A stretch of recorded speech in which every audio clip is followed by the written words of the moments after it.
Okay, so this is the garden report for July 2nd, 2024.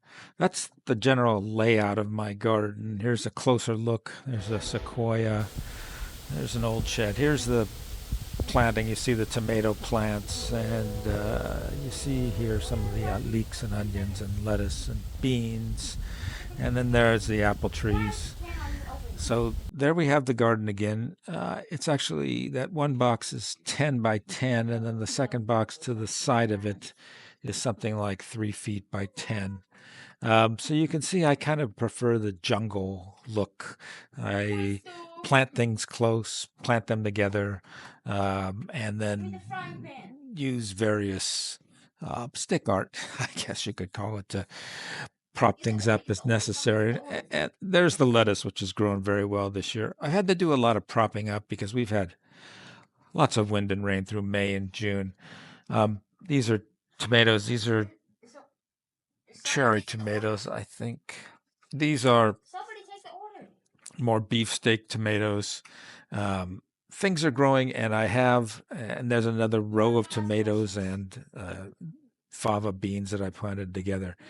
So things are growing. The apples are growing. The lettuce is growing, and everything has been doing well. There's the red apple tree, but it's been really rainy and windy. And I planted it behind a fence. There's my mullein, my herbal plant. Planted my garden stuff behind a fence to keep the wind from blowing it over so much. There's a Inula Helenium, which gives the root campaign. And I've just had to deal with the fact that, and there's my black lace elderberry. That's Spirea japonica. So what I kind of have to say about my efforts at gardening are that um, gardening is something you have to work at, and you have to really experiment it. You have to do a lot of reading and thinking about what you're doing. And it's best if you have 6 hours of sunlight. We don't quite get as much sunlight as we need, particularly in the early season here in the Pacific Northwest.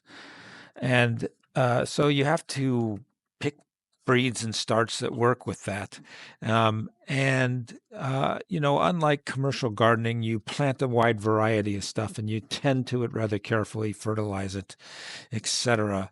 Um, and so it's all kind of labor intensive, even though you're only growing this small amount of food for yourself. Um, but it really is a lot of work. It is a lot of fun, and you do get to provide food for your family and bring everybody in what's new from the garden. It's just that typically, with exceptions of things like lettuce and the early fava beans and some of the strawberries, what you're waiting for is the end of the season for the zucchinis and the onions and the chard, etc. Anyway, thank you for listening.